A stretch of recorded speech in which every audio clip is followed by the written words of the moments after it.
Manet, baka naman pwedeng mayroon yung electric fan mo. Mga 5 araw lang, tapos 50 kada araw.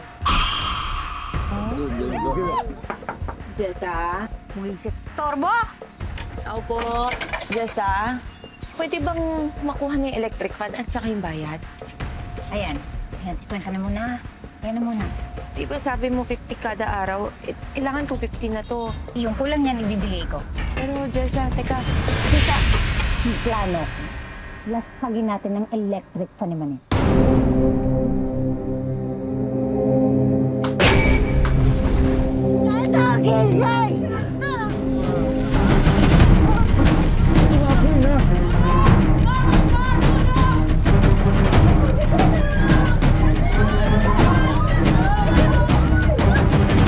Ikaw ang dahilan kung bakit natulog ang bahay namin! Sasabi mo, eh di ba, sa inyo nang galing ang sunog? Ang babayaran ko ito na! Sali ba kayo?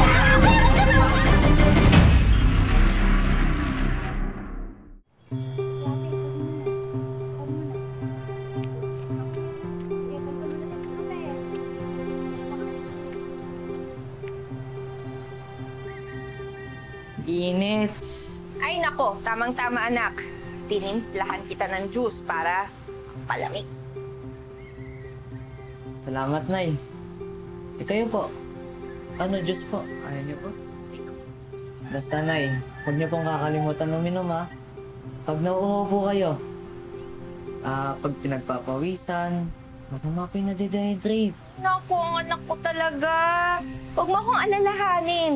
Kasi doon sa pinagtatrabahuhan kong computer shop, aircon doon.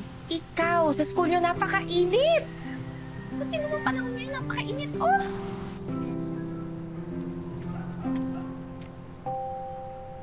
Ano ba naman kasi ang ginawa mo sa electric fan at nasira? Nag-iisa pa naman yan. Paano na to? Paano na tayo matutulog mamayang gabi? Ang init-init. Kinumbinsi ka lang nung kapitbahay, bumili ka na kagad ng segunda mano. O di yan ang nakuha mo. Sino ba tanga? Aba, ako pa? Ako pa ngayon ang sinisi mo? Eh di ba nga, ikaw ang kahuli-hulihang gumamit niyan? Uy, tignan mo yun. Buti pa yung nandun sa bahay na yun. Oh, sila Manet. Kita mo, kaway ng kaway yung mga kortina. Ano ay natural? Eh meron silang electric fan yun. Ah, Teka, Uy, ano? hiramin ko, pupunta ako doon. Hmm. Duwakan mo, ikaw dito. Sige, diyan ka lang. Manet! Manet! Oh, ano yun? Ay, Manet. Eh, may tatanong lang sana ako sa'yo. Baka naman pwedeng mayroon yung electric fan mo. Ah, ay ginagamit kasi namin at saka isa lang kasi electric fan namin dito. Ah, sige, ganito na lang. Hindi ko na lang siya ihiramin, pero re-rentahan ko na lang sa'yo. Sige na, kahit ano, mga 5 araw lang, tapos 50 kada araw. Hinihintay ko lang kasi talaga yung perang padala ng anak ko. Tapos pag nakuha ko na, bibili na ako ng bagong electric fan. Sige naman ito, magbabayad naman ako eh. Oh, 250, ayaw mo pa ba? Ang sayang din yun, sige na. Okay na? Sige. Okay na yun. Sige. Salamat talaga. Yes, salamat Ako, naman. babayaran kita kapag binalik ko na yun sa'yo, ha? Bombo, babayaran kita. Sige. Salamat! O, pasok na ako, ha? Sige na. Sige. Kunin ko na, ha? Sige. Okay. Salamat!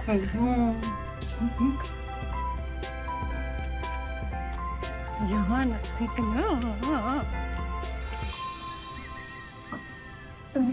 Init. Nay naman eh. Bakit niyo pinahiram? Anak, kasi matatagalan pa yung sahod ni nanay. Baka mamaya, hindi tayo makatulog sa gabi niyan. Pandagdag din yung sa baon mo. Kaya mo, papay-payan na lang. Ha? Sensya ka na. Sige na, kasi mo na yun eh.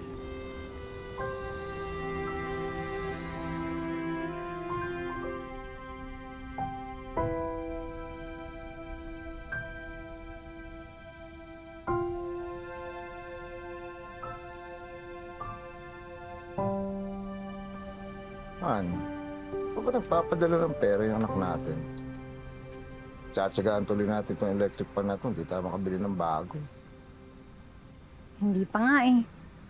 Di bale, hindi ko pa naman niya isusoli kay Manet eh. Ako bahala. Jessa? Ano ba naman yan? Sino yan? Buwisit. Storbo? Sandali lang ha. Oo, sige. Andiyan na, teka!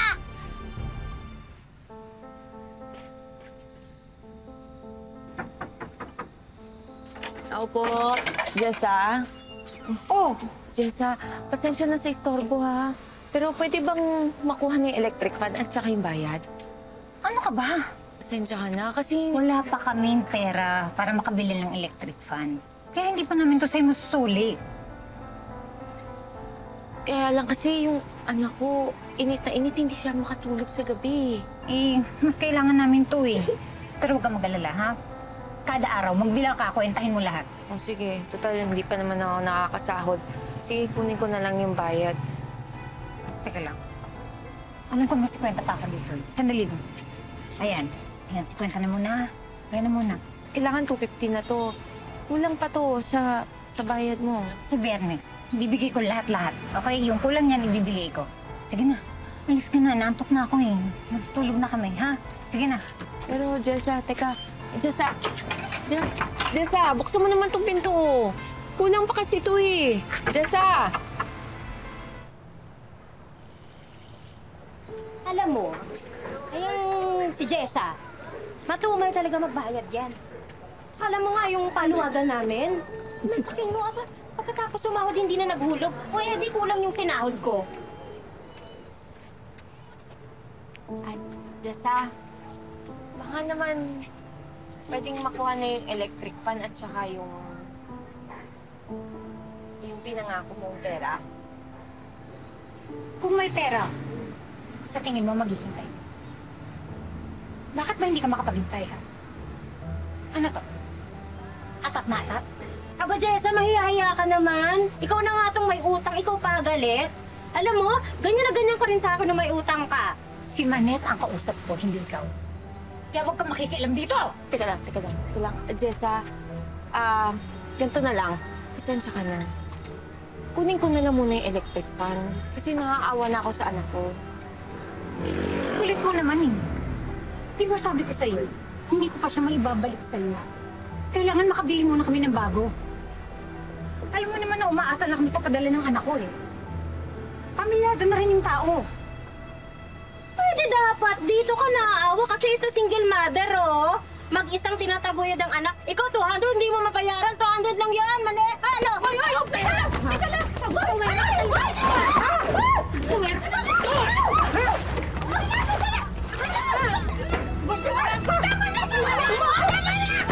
Tama na, huwag mo lang patulan yan! Sige, tama na! Huwag mo lang patulan yan!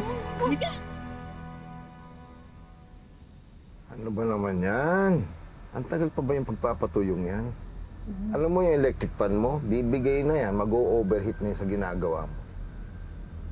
Ay nako, abay dapat lang no. Bayad kaya ang kada gamit natin yun. Pero alam mo, tama eh. Ano? Dapat talaga sulitin natin. Ako naman, dapat sulitin talaga natin. Halika na! Teka lang. May plano ko. Last pagin natin ng electric fan ni Manet. Sama talaga ng ugaling itong mag-asawang to.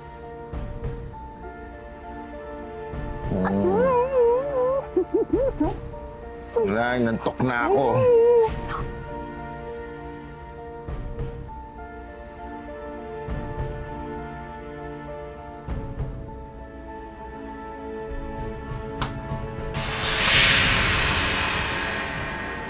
Lando, gising! Hoy! Kumising ka, Lando! Lando, ilig niya ako kaya. Lando! Hoy, Lando! Lando! Ano nangyari? Uy! Ba't tumapoy na? Ulo mo, halika. Labas mo ako dito! Oo, ito na.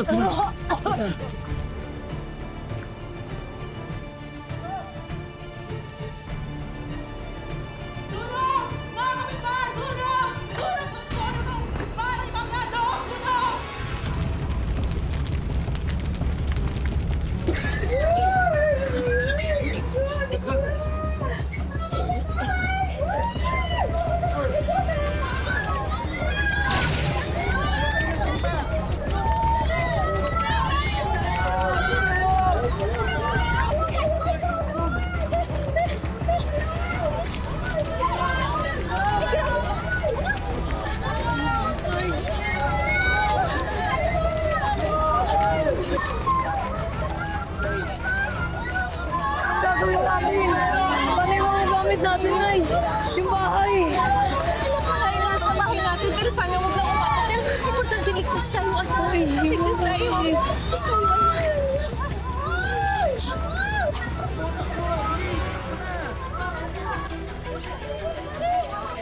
Kamusta kayo? Nadamay kayo? Nasunugan din kayo? Kamusta tayo niyo? Malayo pa naman sa bahay namin, pero wala pa kasi bumbero pa. Hindi ko pa alam. Sana huwag lang ako sa bahay. Okay lang kayo?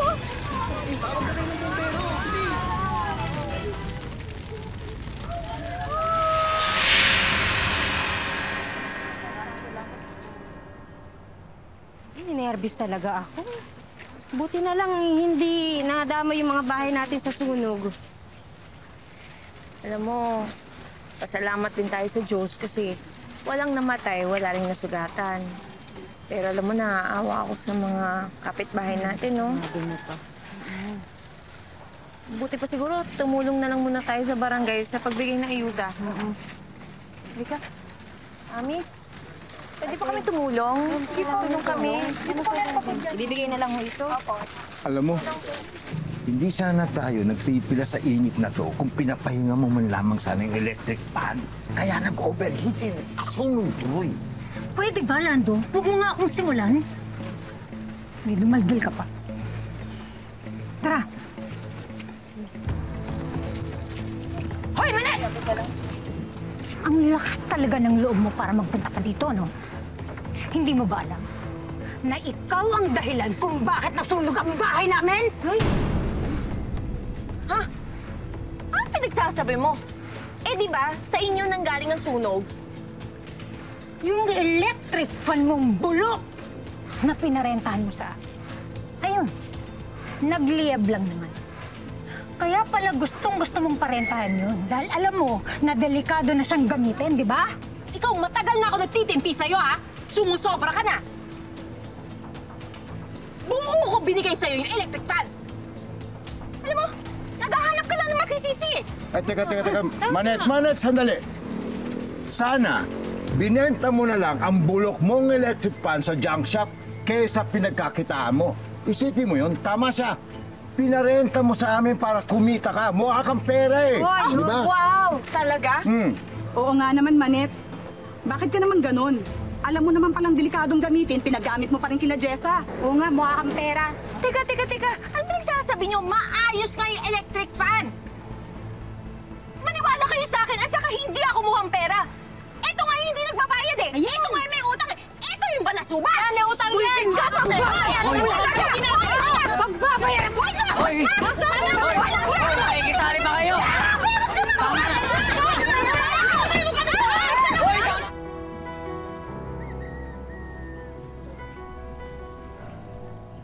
Bakit ba kasi akong sinisisi nila sa lahat ng nangyari? Hindi ko nga alam kung anong gagawin ko eh. Parang hindi na ako ligtas sa lugar na to. Alam mo, Mare, si Jessa ang pasimuno nito. Kasi sa bahay naman niya talaga galing ang sunog, di ba? Nakahanap lang siya ng mapagbubuntungan ng sisi at galit. Oo. Sakit nga eh. Manet, Oh, Aling Elsa, pasok ko kayo. kumusta ka na? Nakita ko kasi yung nangyari kanina. Ito, konti lang naman yung galos ko, tsaka may konting bukol lang po ako. Pero kakausapin ko si Chairman mamaya. Paparating ko sa kanya yung mga nangyari. Ako, Manet, mayroon kang dapat malaman. Ano ho yun? Di ba yung ginagamit nilang electric fan sa'yo yon? Dinig na dinig ko! Nag-uusap yung mag-asawa. Manipis lang kasi yung dingding na pagitan namin.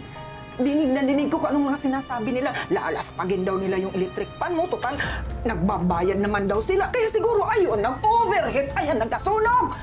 Talagang nakakainis yung mag-asawang yan. Pati bahay ko nadamay. Papayag ba kayo na nakikita natin na napakaayos ng buhay ng Manet na yan? Samantalang tayo, ano? Eto! Hirap na hirap. Makinig kayo sa asawa ko. Tama siya at totoong sinasabi niya. Lintik lang ang walang ganti. Ang pinakamaiging natin gawin, batuhin yung bahay ni Manet. walang tigil ng pagbabatuhin hanggat hindi siya nagbabayad sa kasalanan niya sa atin. Tama yun. Batuhin natin para umalis sila dito. Hoy, Jessa, Lando! Hanap! Huwag niyo nga nilalasan yung utak ng mga kabarangay natin, ha? Alam ko na ang totoo. Ginamit niyo ang electric fan na walang patayan. Kaya dyan nagsimula ang sunog. Pwede ba? Huwag na kayong manloko. Dinig na dinig ko ang pinag-uusapan nyo nung gabing yon. Na kese hoda, sabi nyo, gamitin natin itong electric fan. Laspagin na natin kasi binabayaran naman natin. Kung tutusin, kayo ang dapat sisihin kung bakit nasunog dito ang lugar natin. Di ba mga kasama? Sinungaling ko! Oo, sila! Hoy, hoy! Hoy! Tama na! Maneta, sinasaktan mo na asawa ko. Teka, Mang Lando, ka naman manakit na babae. Kalalaki mong tao, pati babae, pinapatulan. Hindi pa nga umaabot eh. Kung paabutin ko ito sa'yo. Alam mo, mas mabuti pa, lumayas na kayo sa lugar na to. Kasi dahil sa inyo, nasunog ang lugar na to. Hindi kayo mararapat dito. Lumayas kayo! Hindi ito naman! Lumayas kayo dito! Lumayas kayo! Lumayas kayo!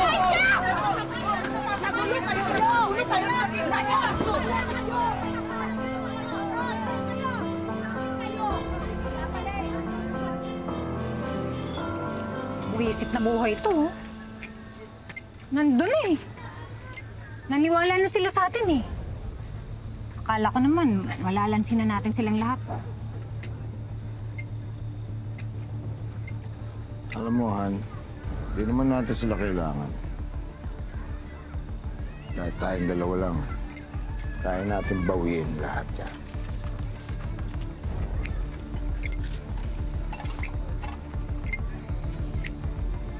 May naiisip ako.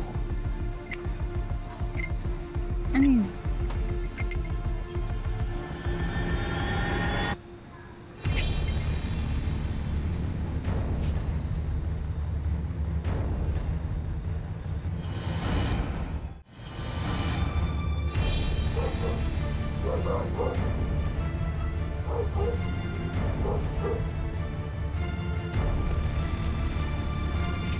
Lahat yan, lahat hanggang dito. Sige pa.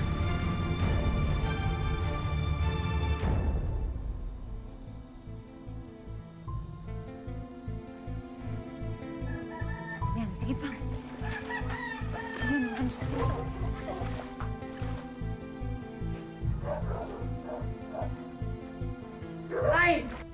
Nay! Nay! Nay! Gising, Nay! May tao sa labas, Nay! Gising! Sige, sige.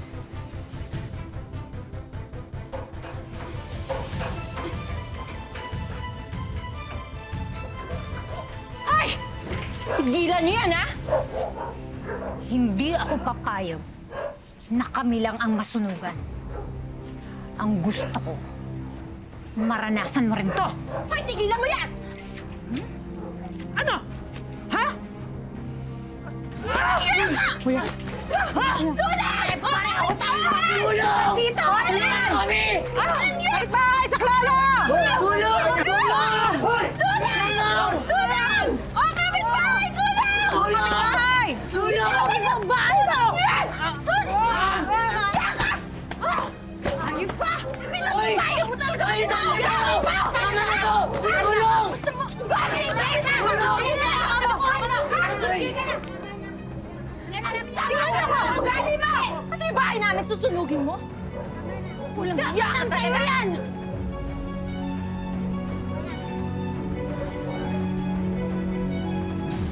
Jessa, Lando, hindi basta-basta ang frustrated arson. Pwede kayong kasuhan dito at makulong. Manet, anong plano mo? Kasuhan mo itong mga to? Bakap, kailangan nila managot sa batas. Dapat lang. Sige, dali sa barangayan. Dali na sa barangay.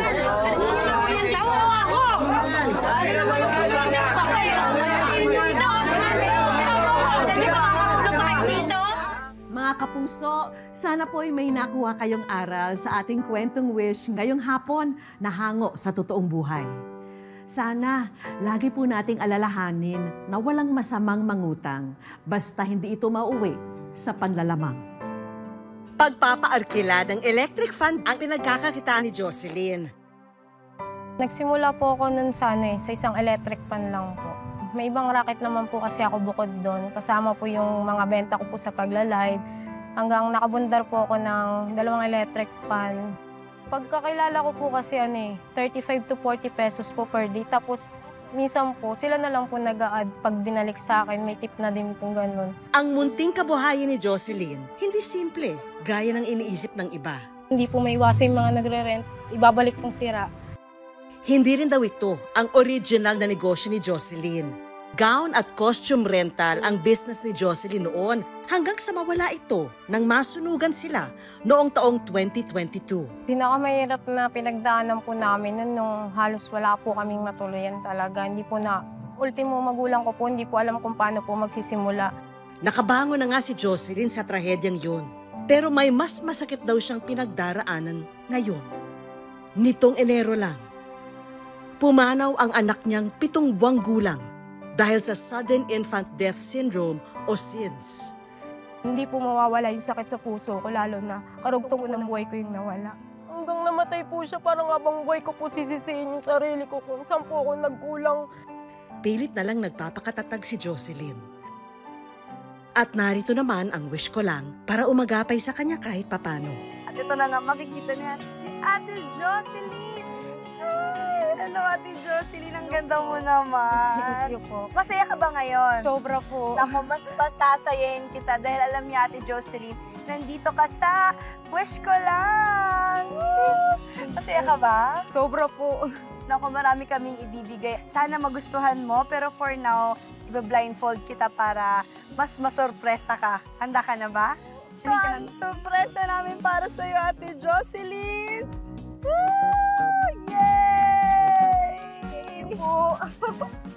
Hatid namin ang iba pang munting negosyo na pwedeng simulan ni Jocelyn, gaya ng French fries business, mga frozen meat products na pwedeng ibenta. Iba't ibang klase ng frozen goods. Magagamit po. Lalo-lalo, pwede naman din po siya i-online. Bukod dito, meron ka pa pampalamig business. Ayan, ate, 3 to. Namimiss na raw ni Jocelyn ang dati niyang gown rental business, kaya eto ang bagong sewing machine. Makakapagsimula na po ulit ka magparenta ng mga gown. Siyempre, mawawala ba ang electric fan? Correction, mga electric fan. Hindi ko po talaga ina-expect itong mga blessing ko ngayon. Bukod dyan, meron ka pang medical assistance na bigay ng Wish Ko Lang. Thank you po. Ito pong medical assistance, sobra po makakatulong po to sa akin. Hindi pa yan nagtatapos dahil meron pa po talaga kaming ibibigay na Wish Ko Lang savings! Para sa'yo po yan lahat, ate. Ano pong nararamdaman nyo ngayon? Sobrang saya po. Wala po akong masabi. Ito ang surpresa namin para sa inyo! Hindi pa natatapos ang mga sorpresa dahil bukod kay Jocelyn, may regalo rin kami sa kanyang mga kabarangay. Mas gaganda ang buhay mo dito sa electric fan. Ito po, electric fan para sa iyo, tatay. Thank you din po. Ang init ng panahon, pwedeng pagsimula ng sakuna sa mga komunidad. Kaya naman isang libreng seminar at training tungkol sa fire prevention ang ibinigay ng Katmon Fire Officers. Sila ang fire rescue group ng Barangay Katmon, Malabon. Ang natutunan ko po sa training is kung paano maiiwasan yung pagkakaroon ng sunog. Lalo na sa area namin, dikit-dikit po yung bahay.